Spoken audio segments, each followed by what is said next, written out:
Good morning, student. Today we discuss about the DNA packaging. So what is mean by the DNA packaging? So first we have to know that the cell size is smaller, as well as in such a small size of a cell, there may be nucleus is also smaller in size. But as comparison to cell size and as comparison to the nuclear size, there may be DNA is have in a longer length. So there may be a question, how to be accommodate a long length of an DNA into a smaller size of the cells as well as the smaller size of the nucleus. So there may be a criteria which can be going on with a chromosome on a DNA material is known as to be the DNA packaging. So it may be the process in which the long length of the chromosomes or the long length of the DNA which can be or which become खुद ब खुद हो जाता है, which become may be small, circular, coiled, super coiled. Coiling and coiling, that is maybe the super coiled and condense, reduce the long length of DNA into coiled and super coiled, coiling and coiling. So in this way the long length of DNA which can be accommodated into a smaller length, condense and easily fitted in a size of present cell or maybe the present nucleus. जो भी cell होगा उस cell का जो भी size होगा या जो भी न्यूक्लियस होगा उस न्यूक्लियस का जो भी साइज होगा उसके अनुसार बराबर उसके अंदर का जो लॉन्ग लेंथ ऑफ डीएनए है वो अपने आप में स्मॉल हो जाता है, सर्कुलर हो जाता है, कॉइल्ड सुपर कॉइल्ड हो जाता है, कंडेंस छोटी लेंथ में हो जाता है खुद ब खुद, और जिसकी वजह से इजीली उस सेल की साइटोप्लाज्म या उस सेल की न्यूक्लियस के साइज के अनुसार फिट हो जाता है. So that is called as to be the DNA packaging. जैसे हम एक एग्जांपल ले सकते हैं कि अगर किसी बंडल से हम एक सिंगल थ्रेड निकाल के उसकी लेंथ अगर देखेंगे तो सो लॉन्ग होता है, लेकिन एक बंडल में जब उस बंडल के ऊपर वो कॉइल किया जाता है तो कई मीटर लंबा धागा अपने आप में छोटे से बंडल में छोटे से पेपर रिंग के ऊपर खुद ब खुद वो रैप हो जाता है और वो बंडल कई मीटर लॉन्ग धागा उस बंडल के साथ छोटी सी जगह में हम रख पाते हैं. तो इस तरीके से यहाँ पर भी वही होता है कि जो लॉन्ग लेंथ ऑफ डीएनए है वो खुद ब खुद कॉइल्ड सुपर कॉइल्ड हो जाता है, कंडेंस और रिड्यूस इन अ लेंथ हो जाता है easily small size of nucleus which can be having the accommodate. उसमें जो स्मॉल साइज वाले न्यूक्लियस में खुद ब खुद उसमें आ जाता है. So here under the DNA packaging, we have to study it as DNA packaging in prokaryotes and DNA packaging in eukaryotes, because we have to know that the cell basically is of two types, prokaryote as well as the eukaryotes. So first we have to already know that the prokaryote doesn't have a true nucleus. It may be the DNA or the chromosomes are in the form of the nucleoid. That is, there may be a single double-stranded long circular coiled a single long double-stranded circular manner of the chromosome which are hang into the cytoplasm. So यहाँ पर हमने prokaryote यानी किसी bacterial cell को दिखाने की कोशिश की है जिसके अंदर इस तरीके से न्यूक्लियोइड होता है. कंसीडरेशन में हम एग्जांपल लेने वाले इस प्रोकैरियोटिक बैक्टीरिया का E coli, that is Escherichia coli नाम की बैक्टीरिया एज प्रोकैरियोट्स. तो मे बी प्रोकैरियोट्स में न्यूक्लियर मेम्ब्रेन नहीं होता, इस साइटोप्लाज्म से क्रोमोसोम्स के साथ सेपरेट होने वाला न्यूक्लियोप्लाज्म नहीं होता, न्यूक्लियोलस नहीं होता. यानी एक तरह से ऐसा बोल सकते हैं हम कि इस साइटोप्लाज्मिक में substance of an bacteria or prokaryotic cell, there is nothing to have a specific structure of the nucleus.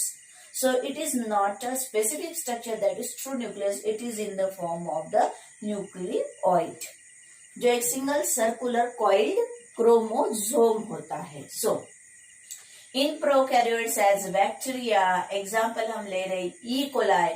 doesn't have true nucleus but chromosome in the form of nucleoid. Okay. जो example हमने ई coli का लिया है, उस E coli की cell size अगर count करते हैं तो on an average 2 to 3 micron long होती है, पर इसके अंदर का ये जो न्यूक्लियोइड है अगर इसे हम खोल दे और खोलने के बाद इसका लेंथ अगर तय करते हैं तो मे बी बट न्यूक्लियोइड और the DNA length is 1100 micron, that is there may be a great difference in a size. यहाँ न्यूक्लियस नहीं तो न्यूक्लियर साइज काउंट नहीं किया जाएगा, सीधा ई कोलाई का साइटोप्लाज्मिक साइज यानी ई कोलाई का बैक्टीरियल सेल का size only 2 to 3 micron, but DNA length is to be the 1100 micron. So how to be calculate to have a long length of the DNA which are accommodated into the smaller size or smaller length of the E. coli bacteria. यानी छोटी length वाली जो bacteria उसमें इतने लंबे length वाला जो molecule है डीएनए का वो कैसे उसमें समाएगा, कैसे अकोमोडेट हो जाएगा. So there may be criteria we have to studied here. First there may be just considered as to be DNA become a positive and histone protein become have a negative. That is DNA have DNA have a negative charge and histone protein have a positive charge.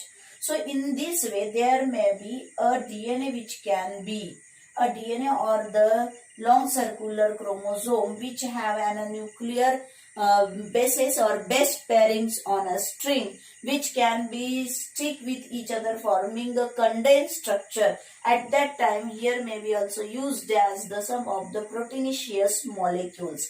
Such proteinaceous molecules only and only used in prokaryotes is histone proteins, and such histone proteins have a positive charge. So in this way such a positive charge wrap as to be consideration as the DNAs which have a negative charge. So here considered as there may be presence of such a type of the histone proteins which are shown here, the green colored of molecules, and maybe on such a type may be wrapped as like as the DNA on such a histone protein molecules. So in this way there may be coiling of a long length of a DNA strand, but there is nothing to shown like this. There may be just a scene like this कि अगर इस तरीके से इस nucleoid को निकाल देते हैं और उसकी एक पूरी लेंथ को अगर हम तय करते हैं तो पूरी लेंथ 1100 माइक्रोन मीटर होता है, पर यही 1100 माइक्रोन मीटर इस तरीके से ट्विस्टिंग में कॉइलिंग में हिस्टोन प्रोटीन के साथ रैप हो जाता है जैसे यहाँ पर दिखाया गया है. तो इस तरीके से जैसे वो अपने आप को रैप करता है तो उस समय में ये जो 1100 माइक्रोन की जो लेंथ है वो अपने आप में इस तरीके से सर्कुलर मैनर में अगर उसे जोड़ दे तो कंसिडरेशन इट इज ना from 1100 to 350 micron. So we have to know that there may be two substances which can be accommodate a long length of DNA into a reduction. Long length of DNA को reduction में लाने के लिए कौन चाहिए? पहला histone protein. Prokaryotes में specially histone protein ही इस्तेमाल होते हैं. और दूसरे हमने कहा है डीएनए, तो डीएनए मॉलिक्यूल उसके ऊपर रैप होना शुरू हो जाते हैं. जैसे वो रैप होते हैं तो वो खुद ब खुद कॉइलिंग में घूमना शुरू कर देते हैं जिसकी वजह से लॉन्ग लेंथ वाला डीएनए अपने आप में छोटी लेंथ में आ जाता है. तो हमने यहाँ पर वही समझने की कोशिश करना है कि इस प्रोकैरियोट की अगर बात करें, इस बैक्टीरिया की अगर बात करें तो इस बैक्टीरिया में 1100 माइक्रोन लेंथ वाला डीएनए है, पर उसे बहुत छोटी जगह में बहुत छोटी सेल जो छोटी लेंथ में 2 to 3 माइक्रोन लेंथ वाली जो ई कोलाई बैक्टीरिया की सेल है उसमें समाना है, उसमें अकोमोडेट होना है. तो इतनी लेंथ वाला जो डीएनए है अपने आप में इस तरीके से साइमल्टेनियसली हिस्टोन नाम की प्रोटीन पर कॉइल होना शुरू हो जाएगा और अपने आप में रिड्यूस होके अगर हम इस तरीके से सर्कुलर मैनर में उसे जोड़ देते हैं तब इट बिकम 350 माइक्रोन. ये 350 माइक्रोन में अकोमोडेट हो जाता है, बन जाता है. So DNA have a negative charge and histone protein have a positive charge. So because of that such a coiling does not lose and such a coiling has to be stick with each other due to opposable charge. So in this way, such a coiling is to be the binding coiling, or maybe it is there is consideration is as it is maybe a hard binding, कि वहां पर एक पक्की binding हो जाती जिसकी वजह से ये कॉइलिंग छूटती नहीं है. चलो, अब उसके बाद ये 350 micron meter is also longer than the 2 to 3 micron long of the E coli bacteria.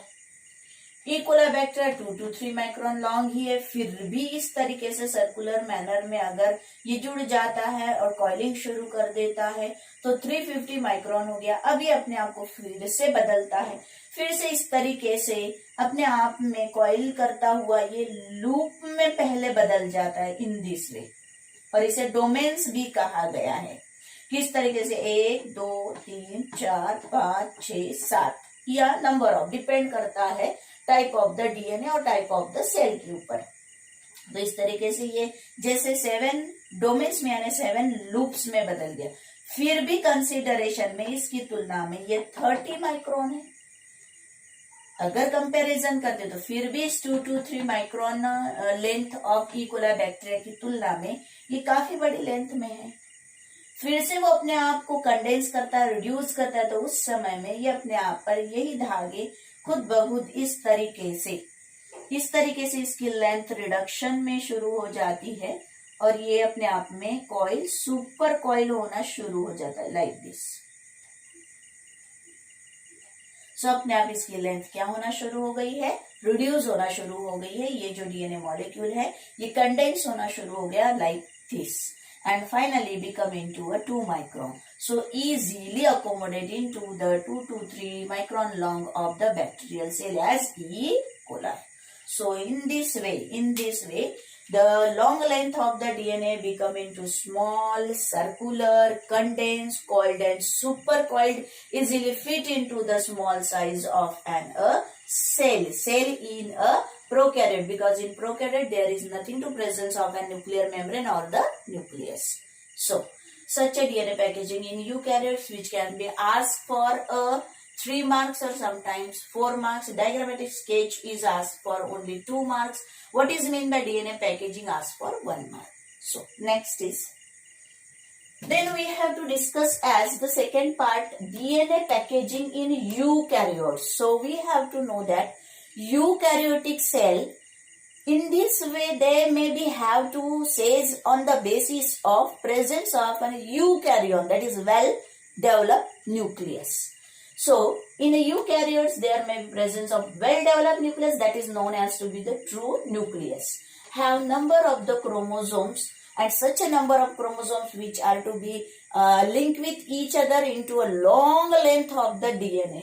So in this way into a long DNA, then typical eukaryotic DNA length is 2.2 meter. Yes, सारे जितने भी क्रोमोसोम्स जो भी एक typical size वाली जो eukaryotic cell होती है उसके न्यूक्लियस में जितने भी नंबर ऑफ क्रोमोसोम्स होते हैं, अगर वो क्रोमोसोम्स अपने आप में एक समय में एक दूसरे से जुड़ जाते हैं और एक नेटवर्क बनाते, जाला बनाते हैं, तो उसकी अगर पूरी पहली एंड से लेके लास्ट एंड तक अगर लेंथ काउंट करते हैं तो माना जाता है कि ये कम से कम 2.2 मीटर इतनी लंबी होती है. But nuclear size is only 10⁻⁻⁴ metre. इतनी छोटी साइज का न्यूक्लियस होता है यूकैरियोटिक सेल में. और हमें पता है कि यूकैरियोटिक सेल में ये जो डीएनए लॉन्ग लेंथ का भी क्यों ना हो, फिर भी ये कहाँ प्रेजेंट होता है, inside the nucleus.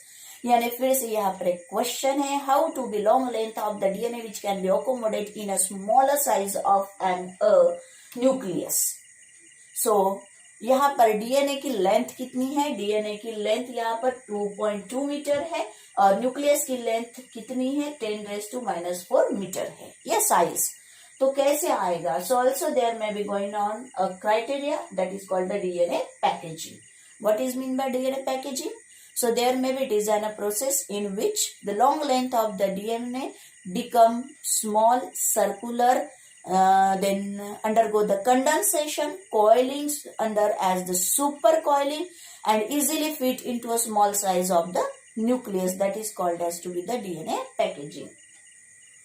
In eukaryotic cell, DNA is a long double helix and much more complex. Yes, इस तरीके से ये बहुत इजी कॉम्प्लेक्शन में होता है और सिंपल होता है प्रोकैरियोट में, लेकिन उसकी कंपैरिजन में अगर यूकैरियोटिक का डीएनए अगर देखे तो इनकी तुलना में काफी लंबा होता है। ये तो सिर्फ 1100 माइक्रोन होता है, लेकिन ये कितना है, on an average typically 2.2 metre होता है। तो इतना लॉन्ग डीएनए और ये डबल हेलिक्स में यानी खुद ब खुद में एक तरह की डबल कॉइलिंग में, डबल स्ट्रैंडेड में होता है, यानी मोटाई में भी होता है, मच मोर कॉम्प्लेक्स होता है, बहुत ज्यादा घना होता है, कंडेंस होता है और बहुत ज्यादा कॉम्प्लेक्स यानी एक दूसरे में फिट होता है नेटवर्क की तरह। तो ऐसा डीएनए इतनी छोटी न्यूक्लियस में कैसे आएगा? So followed as the DNA packaging. So after DNA packaging, there may be a reduction of a long length of DNA into a smaller beads-like structure, bead दाने जैसा, granules जैसा, एक छोटे से पत्थर स्टोन जैसा अपने आप में वो कन्वर्ट होना शुरू हो जाता है कुछ लेंथ के बाद, तो उसे न्यूक्लियोसोम कहा जाता है। Nucleosome is the structure have to be presence of an octamer of an histone proteins which are coiling on such octamer is the 200 base pairs is called as to be the nucleosome। या हम ऐसे बोल सकते हैं कि एक nucleosome में कम से कम 200 नाइट्रोजिनस बेस पेयर्स होते हैं, जिसे न्यूक्लियोटाइड्स बेस पेयरिंग भी कहा जाता है। वो 200 बेस पेयर्स होते हैं, जिसमें से कंसिडरेशन में यहाँ पर फिर से हिस्टोन प्रोटीन इस्तेमाल किया जाता है। तो यहाँ पर हिस्टोन प्रोटीन के 8 मॉलिक्यूल एक दूसरे को इस तरीके से जुड़ जाते हैं कि वो एक फिटेड 8 मॉलिक्यूल हिस्टोन प्रोटीन का स्ट्रक्चर बन जाता है, जिसे ऑक्टेमर ऑफ हिस्टोन्स कहा जाता है। फिर से हम रिमेम्बर करेंगे कि DNA in also eukaryotic cell is the negative charge as well as the histone protein in eukaryotes as well as the positive charge. So there may be have an easily stickness with of a DNA into the histone proteins, and there may be going on a hard binding, nothing to be loose, easily छूटता नहीं है। जो DNA इस protein के ऊपर stick हो जाता है या लपेटना शुरू हो जाता है, कॉइलिंग करना शुरू हो जाता है, तो वो हार्ड कॉइलिंग होती है और जिसे हम बोलेंगे कि एक तरह की स्टिक कॉइलिंग होती है, लूज नहीं होती, जिसकी वजह से वो छूटता नहीं है। So there may be in a eukaryotic cell actually there may be presence of two types of the histone protein, one who called actual histone proteins and another one who called the non-histone proteins. So such a proteins is also called as the chromosomal proteins. यानी हम ऐसा बोल सकते हैं कि in eukaryotic nucleus there may be presence of two types of the chromosomal proteins, one who called the histone protein with simultaneously presence of non-histone proteins. So histone protein कैसे role play करता है? So here we have to see a diagrammatic sketch. 1 2 3 4 5 6 7 8। तो यहाँ पर 8 ऐसे molecule है histone के जो अपने आप जिस समय में डीएनए पैकेजिंग की हलचल शुरू हो जाती है, डीएनए पैकेजिंग का एक प्रोसेस स्टार्ट हो जाता है, उस समय में ये 8 मॉलिक्यूल्स हिस्टोन प्रोटीन के खुद ब खुद एक दूसरे से जुड़ना शुरू हो जाते हैं और एक तरह का जस्ट मैजिक बॉल, 8 मॉलिक्यूल का एक मैजिक बॉल बन जाता है। सो उसमें कहा जाता है कि वो जो 8 मॉलिक्यूल्स होते हैं हिस्टोन प्रोटीन के, उसमें से 2 मॉलिक्यूल्स हिस्टोन 2A यानी H2A प्रोटीन के होते हैं, 1 2 मॉलिक्यूल्स H2B प्रोटीन के होते हैं हिस्टोन 2B प्रोटीन के, 2 मॉलिक्यूल्स H3 हिस्टोन 3 के होते हैं, 2 मॉलिक्यूल्स H4 यानी histone 4 number of histone molecules के होते हैं। फिर से इसमें और एक हिस्टोन प्रोटीन जुड़ जाता है फाइनली पूरा ऑक्टेमर, पूरा न्यूक्लियोसोम बनने के बाद, जिसे H1 हिस्टोन प्रोटीन कहा जाता है। So first we have to know that there may be 1 2 3 4 5 6 7 8, there may be 8 molecules of an histone protein, so called as to be the octamer of a histone. On an octamer of histone, the DNA is to be just started to stick such a octamer So first it may be wrap the ends of a DNA just near the octamer of histone by the histone 1 or just one molecule called as one molecule of histone is called the H1 histone molecule. जो इसकी जो ends होती है ends को पक्की तरह से जकड़ लेता है, जिसकी वजह से ये जो कॉइलिंग है, ये कॉइलिंग जो इसके ऊपर इस तरीके से कॉइल होना शुरू हो जाती है, इस ऑक्टेमर से, इस हिस्टोन प्रोटीन के 8 मॉलिक्यूल से घसरती नहीं है, निकलती नहीं है, छूटती नहीं है। एक तो ये एक कारण होता है कि इस H1 मॉलिक्यूल इसकी 2 एंड्स पूरी तरीके से जकड़े रखी होती है।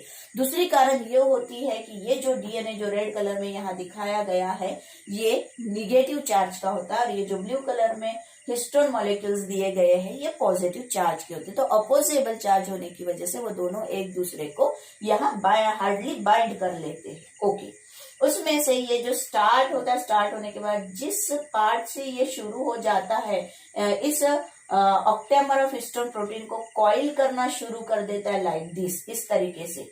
तो जितना पार्ट कॉइल करता है तो माना जाता है इसमें से कि एक पूरी राउंड लेता है, सो एक पूरी कंप्लीट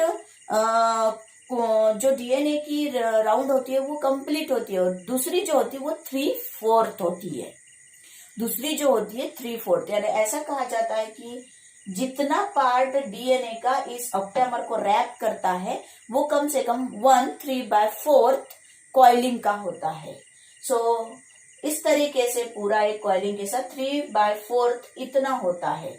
मे बी जो रैप करता है डीएनए इस ऑक्टेमर को उसे कोर डीएनए कहा जाता है, और कुछ जो उसका एक एंड पार्ट इस तरीके से इस हिस्टोन प्रोटीन के बाद जो दूसरा न्यूक्लियोसोम बनाने के लिए छूट के कुछ अंतर पर हैंग करता है, उसे लिंकर डीएनए कहा जाता है।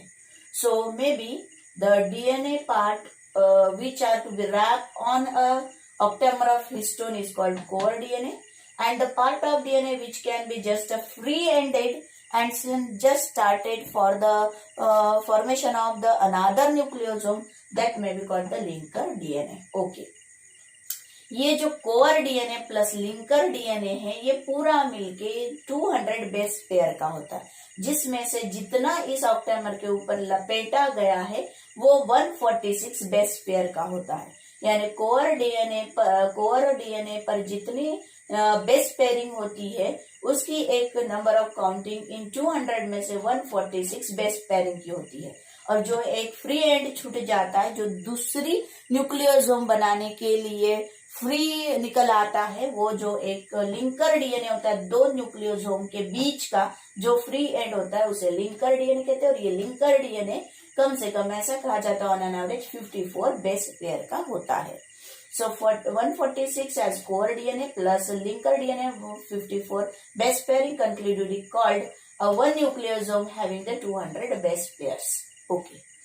After that may be complete structure is called as to be nucleosome, and such a diagram which can be asked for the 2 marks as well as अगर ये पूरी तरीके से जितने लंबाई में डीएनए प्रेजेंट होता है वो अपने आप को इस तरीके से रिड्यूस कर रहा है, कॉइल कर रहा है हिस्टोन प्रोटीन के साथ, तो माना जाएगा कि एक लॉन्ग लेंथ वाला डीएनए अब इस तरीके से बनेगा। ये पहली न्यूक्लियोसोम, ये उसका डीएनए उसके ऊपर रैप कर रहा है, ये दूसरा न्यूक्लियोसोम फिर से ये उसके ऊपर ये रैप करता है, तीसरा थर्ड नेक्स्ट वाला थर्ड न्यूक्लियोसोम, नेक्स्ट वाला फोर्थ न्यूक्लियोसोम, नेक्स्ट वाला फिफ्थ न्यूक्लियोसोम।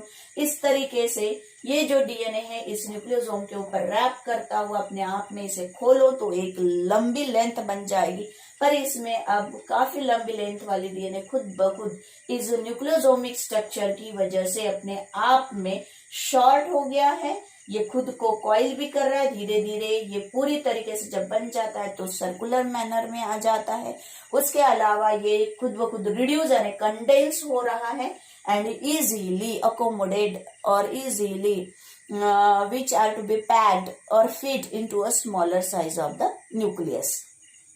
सो जब इस तरीके से ये बन जाता है तो उसे कहा जाता है बिट्स ऑन स्ट्रिंग, यानी ये जो ऑक्टेमर है ये एक जगह जब इस तरीके से जमा हो जाते इस डीएनए की इस लॉन्ग स्ट्रैंड पर, डीएनए स्ट्रैंड पर, तो ऐसे लगता है कि शायद किसी धागे ने इस तरीके से छोटे छोटे बिड्स यानी छोटे छोटे पत्थर अपने आप में बांध लिए हैं. So imagination is that beads on string. तो कहा जाता है कि ये जो पार्ट होता है इस तरीके से, ये पार्ट सोलेनाइड पार्ट कहा जाता है. और ये पूरी तरीके से जब बन जाता है तो इस तरीके से ये एक कॉइलिंग में ऐसे आना शुरू हो जाता है. तो may be after completion of an long length into the beads on a string look like at just an a telephone string और telephone wire which can be coiled.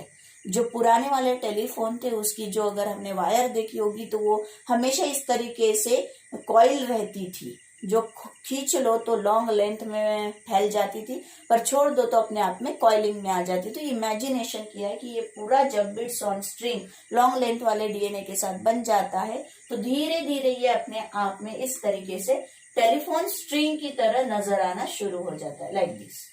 और यही फिर बार में फाइनली अपने आप में ऐसे डबल हेलिकल स्ट्रक्चर में जब बन जाता है तो यही क्रोमोसोम कहलाता है. So, in this way, we have to discuss as the DNA packaging in eukaryotes, which are asked for the explanative basis of the 3 marks or 4 marks and diagrammatic sketch as to be the 2 marks. So, thank you.